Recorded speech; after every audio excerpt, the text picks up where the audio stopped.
এমন একজন সাহাবীর কথা মনে পড়ে গেল, বলবো নাকি আমি? সাহাবীর নাম হচ্ছে হযরতে সাদ আল আসওয়াদ আস-সুলাইব। আসওয়াদ মানেই হচ্ছে কালো। আসওয়াদ মানে কি? যেমন হাজারে আসওয়াদ আছে না, মানে কালো পাথর।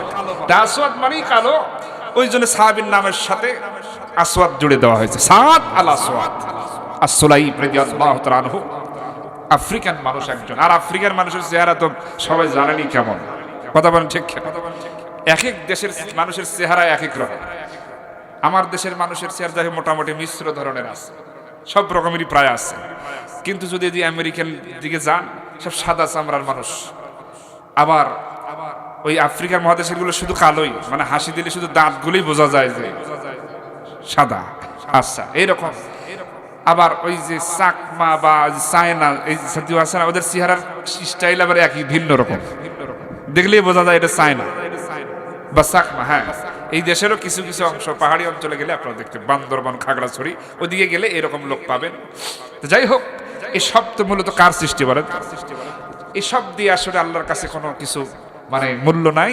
যার ভিতরে ইমানটা খাঁটি মজবুত, তার মর্যাদায় আল্লাহর কাছে বেশি। সাদ আল আসওয়াদ আস-সুলাইব রাদিয়াল্লাহু তাআলা আনহু, যুবক মানুষ, চেহারা তার এমন কালো, এমন কুশি, অনেকে তাকাতে চায় না।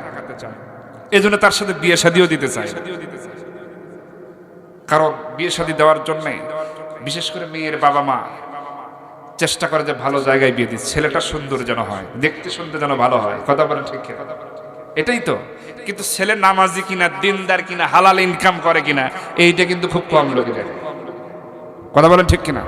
এখানে যুবক কয়জন আছে? বিয়ে করছেন কারা দেখি? যুবকদের মধ্যে হাত তোলেন তো। আচ্ছা, বিয়ে করেন নাই কারা? এখানে যারা আছেন তারা হাত তোলেন। বিয়ে করেন নাই কারা? আপনিও বিয়ে করেন নাই? ওইভাবে বিয়ে করে নাই? আচ্ছা, মাশাআল্লাহ। যে কয়জন আছে তার মধ্যে আবার অনেকে বিয়ে করে নাই। যুবক মানুষ বিয়ে করবেন, আপনি একটা আপনাদেরকে বলি, যে মেয়ে বিয়ে করবেন সেই মেয়েটা যদি দিনদার না হয়, পরিবার মানে ঘরটা কিন্তু জাহান্নামের টুকরা হয়ে যাবে বর্তমান জামানা, বিশেষ করে। কারণ বর্তমান জামানায় এই যে মোবাইলের বরকতে এমন অবস্থা হয়েছে, ছেলে থাকলে ছেলে, মানে ছেলে হলে গার্লফ্রেন্ডের অভাব নাই, আর মেয়ে হলে বয়ফ্রেন্ডের অভাব নেই। কথা বলেন ঠিক কিনা? আর বগুড়া জেলায় তো ঘোরাফেরার বহুত জায়গা আছে, কত পার্ক আছে না? বগুড়ায় নাম করা একটা মমইন নাকি না, ওটাই বেশি চলতেছে বর্তমান না? প্রেম যমুনা দেখছেন, সব কিছু আছে এদিকে, প্রেম যমুনা। আচ্ছা, চিন্তা করেন যুবক ভাইরা, আমি একটা কথা বলে যাই, দুনিয়াতে আসলে নারীদের পিছনে সময় নষ্ট করলে ইহকালও গেল, পরকালও গেল। দুনিয়াতেও লস, আখেরাতেও লস। কারণ দুনিয়াতে কিভাবে লস? আপনি যখন আপনার গার্লফ্রেন্ডকে নিয়ে ঘুরতে যাবেন, দেখবেন যে রিক্সাতে যদি যান, রিক্সা ভাড়া আপনারই দেওয়া লাগবে, আপনার গার্লফ্রেন্ড কোনোদিন দিবে না। আবার যত খাবার, ফুচকা খান, চটপটি খান, হোটেলে খাবার খান, আপনাকেই দেওয়া লাগবে, ওই বান্ধবী দিবে না। যত কাপড় চোপড় কেনেন, উপহার কেনেন, সব আপনার পকেট ফাঁকা হয়ে যাবে। লাস্টে দেখবেন যে আপনার পকেটও ফাঁকা, এক সময় আবার যদি এমনও হয় আবার সেঁকাও দিতে পারে। কথা বলেন ঠিক? দেখা যাবে যে দুনিয়াতে আপনি এসব গেল, পকেট ফাঁকা হলো, গুনার মানে পাল্লা ভারী হলো, আখেরাতেও হিসাব আছে না। অতএব এসব করা যাবে না। হযরত ইউসুফ আলাইহিস সালামের মতো যেন চরিত্র হয়, এই দোয়া সব সময় করতে হবে। আর মনে মনে চাইতে হবে উত্তম একজন জীবন সঙ্গিনী নারী যেন আপনার জীবন সঙ্গিনী হয়। যদি একটা বার যদি একজন নেককারিনী মহিলা আপনার জীবন সঙ্গিনী হয়ে যায়, তাহলে আপনার ঘরটাই একটা জান্নাতের টুকরা হয়ে যাবে। সুবহানাল্লাহ। বন্ধুগণ, খেয়াল করুন, আল্লাহ রাব্বুল আলামিন এমন মানুষ এই পৃথিবীতে সৃষ্টি করেছেন, চেহারার ভিন্নতা দিয়েছেন, কিন্তু সেগুলোর কোনো মূল্য আল্লাহর কাছে নাই। ইমানের দামটাই বেশি। হযরতে সাদ আল আসওয়াদ আস-সুলাইব রাদিয়াল্লাহু তাআলা, যুবক মানুষ, জীবনে অনেকবার অনেক পাত্রী দেখতে গিয়েছেন বিবাহ করার জন্য, পারিবারিকভাবে গিয়েছেন, কোনো কাজ হয় নাই, কেউ বিয়ে দিতে চায় নাই। মেয়ের বাবা মা, আত্মীয় স্বজন কেউ তারে পছন্দ করে নাই তার চেহারা দেখে। সেই সাহাবী ইসলাম কবুল করি যখন নবীজির দলের একজন কর্মী হয়ে গেলেন, এবার তিনি একজন ইমানদার সৈনিক মুজাহিদ। হঠাৎ করে একদিন একটা কষ্টের হাসি দিয়া নবীজির সামনে এসে বলতেছে, ইয়া রাসূলুল্লাহ, আমি সাদ আল আসওয়াদ, আমার জীবনে মনে হয় বিয়ে শাদী করা মনে হয় আর হবে না।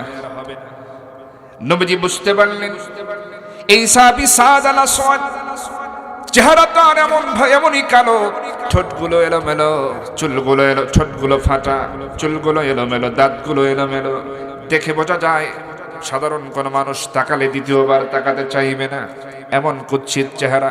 কিন্তু আমার নবীজি জানেন সাদ আল আসওয়াদের অন্তরটা কেমন, তার ভেতরটা ঈমান দিয়ে পরিপূর্ণ। আহারে, সেই সাহাবী এমন কষ্টের একটা হাসি দিল, সে হাসতেছে ঠিক আমি নবীর সামনে, কিন্তু তার হাসির মাঝে আমি কষ্টের ছাপ দেখতে পেয়েছি। আহারে সাদ আল আসওয়াদ আমি বিশ্ব নবীর সামনে এসে এমন ভাবে কষ্টের হাসি দিয়া বলতেছে, জীবনে বুঝি সে আর বিয়ে শাদী করা হবে না। নবীজি বললেন, নবীজি মুস্কি মুস্কি হেসে বললেন, ওরে সাদ আল আসওয়াদ, আমার সাহাবী, কেন এমন কথা বলছো? কেন বিয়ে শাদী হবে না? তুমি পুরুষ মানুষ, অবশ্যই তোমার বিয়ে শাদী হবে। এবার সাহাবী বলছেন, ইয়া রাসূলুল্লাহ, জীবনে অনেক পাত্রী দেখেছি, অনেক মেয়ে দেখেছি, কিন্তু কেউ আমারে পছন্দ করে নাই। মেয়েকে আমার সামনে কখনো হাজির করানো হয় নাই। মেয়ের আত্মীয় স্বজন, মেয়ের বাবা মা যারা ছিল তারাই দেখে আগে আমাকে একেবারে বাতিল করে দিয়েছে, মেয়েকে আর আমার সামনেই আনে নাই। এমন ঘটনাই ঘটে গেছে। দুই একটা জায়গায় মেয়ে যখন আমার সামনে এসেছে, দুই একটা জায়গায় এমনটা হয়েছে, কিন্তু মেয়ে যখন আমার চেহারার দিকে তাকিয়েছে, দেখা মাত্রই উঠে দৌড় মেরেছে, আর আমাকে বিয়ে শাদীর জন্য পছন্দ করা হয়নি। এই জন্যে আমি বিয়ের আশা ছেড়ে দিয়েছি, মনে হয় বিয়ে হবে না। এবার এই কথা শুনে নবীজি মনে মনে, আমার নবীজিও কষ্ট পেলেন। হারে, আল্লাহ পাক তার চেহারা এমনটা করেছেন, কিন্তু তাই বলে মানুষ তার ব্যাপারে এমন ধারণা করে, আহারে আসলেই তো তার ভিতরে একটা কষ্ট রয়ে গেছে। এবার নবীজি বলতেছেন, সাহাবী সাদ আল আসওয়াদ রে, ওরে আমার সাহাবী, কালো সাহাবী সাদ আল আসওয়াদ, তোমার মনের অবস্থা যখনই, তাহলে শুনে রাখো, যাও যাও, আমি রাসূল বলে দিলাম, এই মদিনার সবচাইতে সুন্দরী যুবতী গুণবতী রমণী আমি তোমার সঙ্গে বিবাহের ব্যবস্থা করে দেব। সুবহানাল্লাহ। আমার ভাইরা, সাহাবী সাদ আল আসওয়াদ আস-সুলাইম, নবীজির এমন কথা শুনে উনিও আবার মুস্কি মুস্কি হাসতেছেন, বলতেছেন, ইয়া রাসূলুল্লাহ, আপনিও শেষে ঠাট্টা করতেছেন আমার সাথে, আপনিও মজা করেন, আপনিও ঠাট্টা করেন। নবীজি বললেন, না রে সাহাবী, আমি তোমার সঙ্গে মজার ছলে এমন কথা বলতেছি না রে সাহাবী। ওরে সাদ আল আসওয়াদ, শুনে রাখো, তোমার সাথে অবশ্যই আমি চেষ্টা করে যাব, বিয়ে হবে কি হবে না এটা আল্লাহর ফয়সালা, তবে আমি চেষ্টা করে যাব সুন্দরী এক যুবতী গুণবতী একটা কন্যার সাথে তোমার বিয়ে দেওয়ার জন্য। এই সময় আমি রাসূলের নজরে এই মদিনার বর্তমান সময়ে উপযুক্ত নারীদের মধ্যে সুন্দরী গুণবতী যুবতী পরহেজগারিণী নারী, সে হচ্ছে আমার অমক সাহাবী, নাম হলো ইবনে ওয়াহাব। এই ইবনে ওয়াহাবের কন্যা, সেই হচ্ছে বিবাহের উপযুক্ত একজন সুন্দরী রমণী। আমি তার সাথে তোমার বিবাহের ব্যবস্থাটা করে দিতে চাই, শুনে রাখো, দেরি করো না। এই বলে নবীজি একজন সাহাবীকে ডাকলেন, একটা চিঠি প্রস্তুত করলেন। চিঠি লিখলেন ইবনে ওয়াহাব রাদিয়াল্লাহু তাআলা আনহু বরাবর। সেখানে লিখলেন, ইবনে ওয়াহাব রে, রাসূলুল্লাহর পক্ষ থেকে চিঠি পাঠানো হলো। আমি যে সাহাবীকে পাঠালাম, সাহাবীর নাম সাদ আল আসওয়াদ, তার ঠিক সমস্ত বর্ণনা দিয়ে নবীজি সেখানে লিখলেন, ওরে সাহাবী ইবনে ওয়াহাব, আমার এই পাঠানো কালো সাহাবী সাদ আল আসওয়াদকে দিলাম পাঠায়া তোমার কন্যার সাথে এই সাহাবীর বিয়ের ব্যবস্থাটা করে দিও। সুবহানাল্লাহ। আমার ভাইয়েরা খেয়াল করেন, নবীজির চিঠির মর্যাদা আছে না নাই? অবশ্যই আছে। আমার বন্ধুগণ, এই সাহাবী সাদ আল আসওয়াদ রাদিয়াল্লাহু তাআলা আনহু এমন যখন চিঠি পেলেন, চিঠিতে বারবার চুমু খাওয়া শুরু করলেন। আহারে, চিঠি কোথায় রাখবেন, কোথায় থুবেন, কোথায় রাখবেন, তিনি চিন্তায় পড়ে গেলেন। বুকের সাথে জড়ায় রাখছেন, চুমু খাচ্ছেন, চোখে লাগাচ্ছেন। এবার হযরত সাদ আল আসওয়াদ রাদিয়াল্লাহু তাআলা আনহু এই অবস্থা যখন নবীজি দেখতেছেন, সাদ আল আসওয়াদ রে, তুমি দেরি করো না, চলে যাও ইবনে ওয়াহাবের বাড়িতে। এবার সাহাবী সাদ আল আসওয়াদ রওনা করলেন, ঠিকানা অনুযায়ী চলে গেলেন হযরতে ইবনে ওয়াহাব রাদিয়াল্লাহু তাআলা আনহুর বাড়িতে চলে গেলেন। বাড়িতে গিয়া বাড়ির উঠানের ভিতর থেকে সালাম দিলেন। সালাম দিয়ে বলছেন, চাচা বাড়িতে আছেন নাকি? আমি এসেছি রাসূলুল্লাহর পক্ষ থেকে। এবার সালামের জবাব দেওয়া হলো। ঘরের ভিতর থেকে বের হয়ে আসলো একজন, তিনি হচ্ছেন ইবনে ওয়াহাব। এসে যখন উঠানের দিকে দাঁড়ালেন, তাকিয়ে দেখলেন ইবনে ওয়াহাব দেখতেছেন একজন কালো কুৎসিত চেহারার একজন যুবক মানুষ দাঁড়ানো। তার কাছে চলে গেলেন, তার সঙ্গে কথা বলার জন্য কাছে গেলেন। এবার শুনতে চাইলেন, পরিচয় জিজ্ঞেস করলেন। তিনি বললেন, আমি সাদ আল আসওয়াদ, নবীজি আমাকে পাঠায়া দিয়েছেন। এবং বুক থেকে পকেট থেকে সেই চিঠিটা বের করে বলতেছেন, চাচা এই নেন রাসূলুল্লাহর পক্ষ থেকে চিঠিটা নেন আর ব্যবস্থা করে দেন। সুবহানাল্লাহ।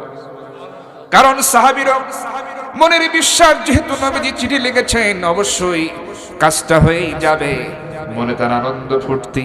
এবার বুঝি বিয়েটা আমার হয়েই যাবে। জীবনে বহু চেষ্টা করেছে, বিয়ে করার জন্য পারে নাই।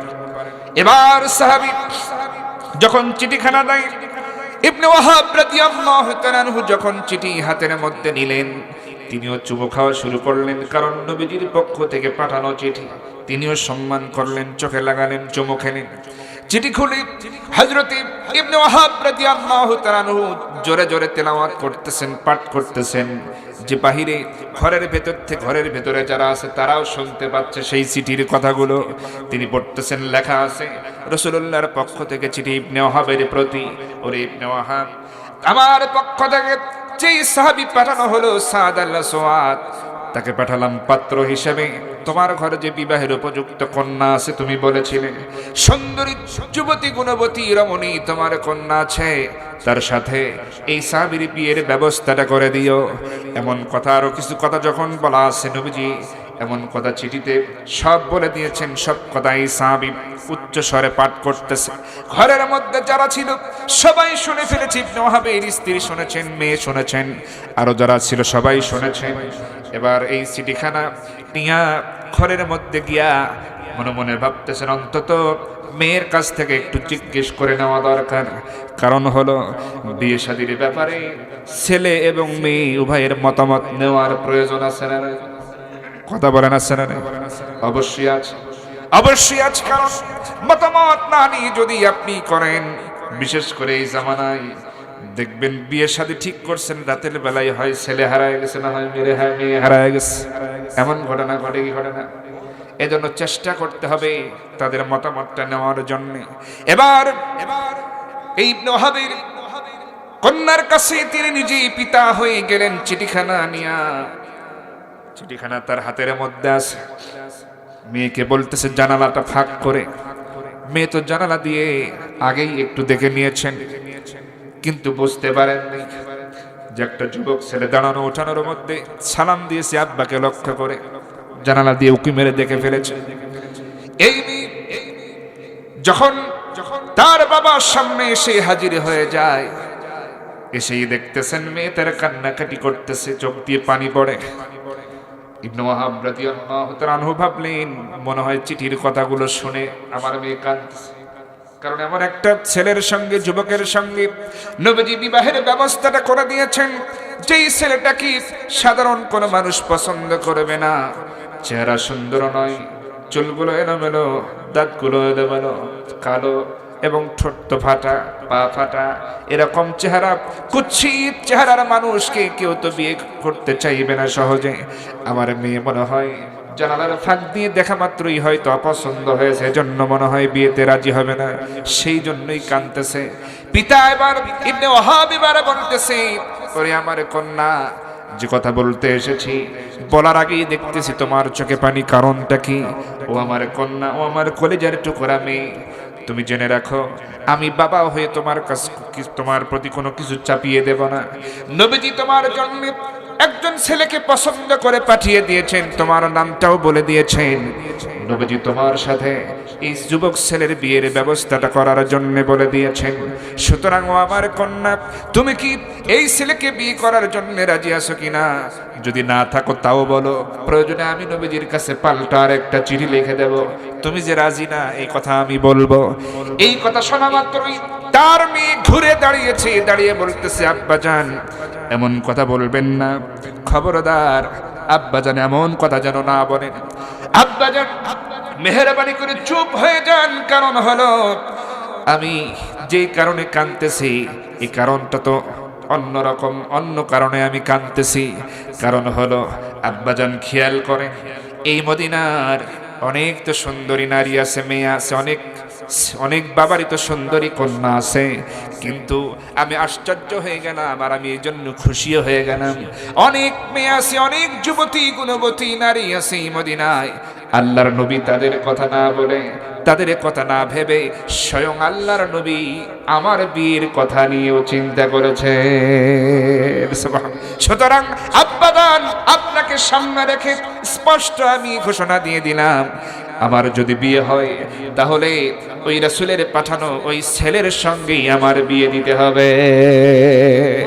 কারণ তার চেহারা যাই হোক না কেন, চেহারা খারাপ হতে পারে, আল্লাহর নবী যাকে পাঠিয়েছে অবশ্যই তার ঈমান দুর্বল হবে না, তার ঈমানটা মজবুত আছে। সুবহানাল্লাহ। অবশ্যই তার ভেতরটা অনেক আলো দিয়ে ভরা। চেহারা দিয়ে কি হবে? ভেতরটা তার আলোকিত।